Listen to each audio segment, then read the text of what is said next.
When you have high functioning anxiety, that anxiety is going to lie to you.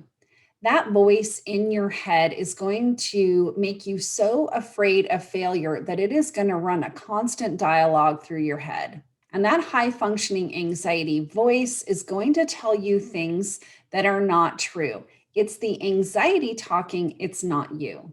In this video, I'm going to tell you 6 common lies that high functioning anxiety is going to try to make you believe. I'm Heather. I'm an anxiety coach, and I personally overcame high functioning anxiety. So I absolutely know where you are. I have been there myself.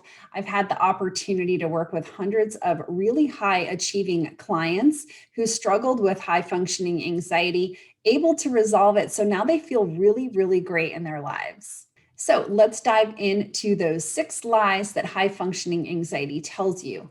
Lie number 1, you're going to forget something. It doesn't matter if you have a to-do list written down, you're going to forget something. While you're at work, high functioning anxiety is going to tell you that you forgot to do something at home. Maybe you forgot to do something important for your kids. Maybe you forgot something at the grocery store. You forgot to buy something that you really, really need.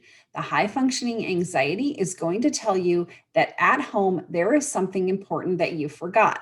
If you were at home, the high functioning anxiety is going to tell you that you forgot to do something important while you were at work. Again, it doesn't matter if you have a to-do list written down. It doesn't matter if you have things in your calendar. The high functioning anxiety is going to tell you that you forgot to perhaps schedule a meeting, or that maybe you forgot to send a really important email that was supposed to go out by a specific time.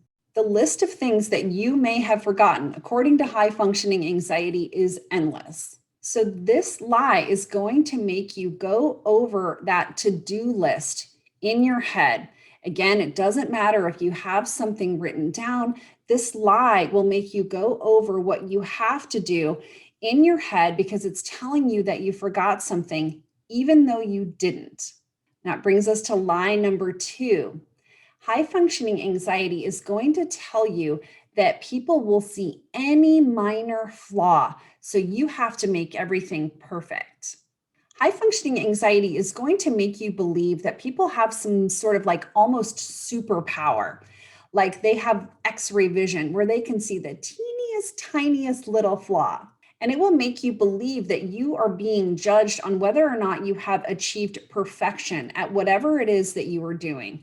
So this could be a work project. This could be a school assignment.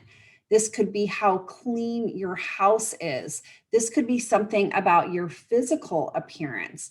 High functioning anxiety is going to make you believe that anybody and everybody can see any sort of flaw. So you need to make sure things are perfect. And that brings us directly into lie number 3. Lie number 3 is that you should work on this longer to make it better. This lie will tell you that if you just spend more time, and more time could be half an hour, it could be an hour, it could be a couple of hours, it could be an entire day. High functioning anxiety is telling you that if you spend more time on this project, it will be perfect, and then it will be flawless, and nobody will critique whatever it is that you're doing because you have reached that state of perfection. This lie is going to tell you that if you reread that email the 7th time, if you edit and tweak it again, that email is going to be absolutely perfect. This lie is going to keep you working because once you reach that end state, you said, oh, I'll just work on this for another hour, or oh, I'll just work on this for maybe another 2 hours. When you get to that end of that hour or the end of that 2 hours, high functioning anxiety is going to tell you, oh, you need just a little more time. Why don't you just keep working a little bit longer? And then the time keeps stretching out and you keep working and you keep working and you don't stop. The reality is that the thing that you have been working on, that work project, that school assignment, those things were amazing a long, long time ago. You have hit what is called the law of diminishing returns. So all that extra time that you spent, it really doesn't matter. You have gotten everything that you can out of your time, and all that extra time that you spent, it was completely unnecessary. Lie number 4, you said something stupid and everyone is judging you for it. This could be something that you said at work.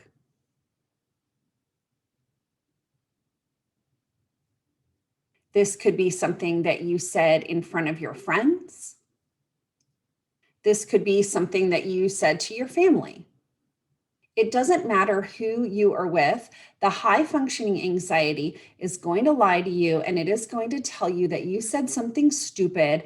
And now people think that you don't know what you're talking about, and that next time, maybe you should just consider being quiet. And so, lie number 4 directly ties into lie number 5. Lie number 5 is that high functioning anxiety is going to tell you, if you play that conversation over and over in your head, that conversation where you said something stupid, if you just play it over and over in your head, if you just really pick it apart, if you just really, really analyze it, you're going to think of things that you could have said differently or things that you could have done differently in the conversation. And the high functioning anxiety has you replay that conversation over and over in your head because it wants you to believe that if you do that, you're going to learn your lesson. The reality is, first of all, you actually didn't say something stupid at all. But also, the high functioning anxiety only cares about keeping things perfect, right? And that perfection is an illusion.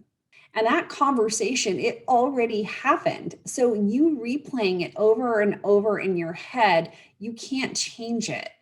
It has already happened. It's in the past. The high functioning anxiety is lying to you. It's telling you and trying to make you believe that somehow the outcome will be different if you just keep yourself stuck in that thought loop. So, lie number 6. This is our last lie. High functioning anxiety is going to try to make you believe that you are going to be late. You're going to be late for that personal appointment. You're going to be late for that work meeting. You're going to be late. The high functioning anxiety will tell you that there is some unknown obstacle that is going to get in the way of you being on time. It will tell you that it takes longer than you think it does to get where you're going. It will tell you that you should plan for any possible contingency that might keep you from being on time. You should plan ahead in case there's a car accident. You should plan ahead in case there is some sort of traffic jam. You should plan ahead because maybe you're not going to be able to find a parking spot when you get there, and you're going to have to drive around looking for a parking spot, and that's going to make you late. At work, high functioning anxiety will tell you that you're going to be late to a meeting. It will tell you that the meeting room is farther away than you think it is. So you better walk there now. It's going to tell you that everyone else is already there in the room and that they're all waiting on you. They want to start, but they're just waiting for you to get there. That high functioning anxiety is going to tell you that somehow you need to get to your class now instead of later because the professor is known for sometimes starting early. So, this high functioning anxiety is going to try to convince you that you are going to be late. And you'll believe this. So, what's going to happen is you're going to wind up leaving way too early. You're going to leave far earlier than you need to, only to discover there was no traffic. There was ample parking. You were able to get a parking spot so easy. You just slid right in. You're going to show up first to that meeting or the first person to go into the classroom. And you're going to be sitting there waiting for everyone else. You're going to be sitting there probably alone sometimes because you believed that lie that you were going to be late. I hope that you found these lies helpful. If you're ready to start addressing your high functioning anxiety to actually fix the root cause, to stop believing the lies that high functioning anxiety tells you, I have a couple of options for you. I work with individuals in one-on-one coaching, and I also have group programs. So I will link to those options down below in the description. And I'm also going to put another video about high functioning anxiety down in the comments, and I'll pin that comment so that you can go and watch that one next. I definitely hope that you enjoyed this video, and I will see you next time.